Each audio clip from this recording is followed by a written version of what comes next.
வணக்கம்.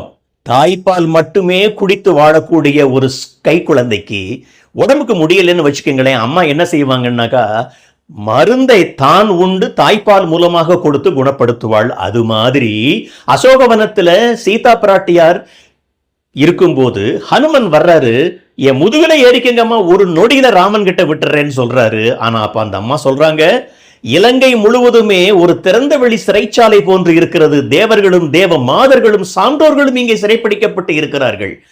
என் விடுதலையும் அவர்கள் விடுதலையும் பின்னி பிணைந்திருக்கிறது. எப்படி தெரியுமா? வைணவ பெரியவங்க சொல்றாங்க, தாய்ப்பால் மூலமாக தாயானவள் குழந்தைய குணப்படுத்துற மாதிரி. இத குமரகுரு சுவாமிகள் சொல்லுகிறார், பால் உன் குளவி பசுங்குடல் பொறாது என நோயின் மருந்து தாய் உண்டாங்கு. இப்படி நினைக்கக்கூடிய சீதா பிராட்டியார் இந்த பிரபஞ்சத்தின் தாய். காஸ்மிக் மதர் இஸ் சீதா அம்மா.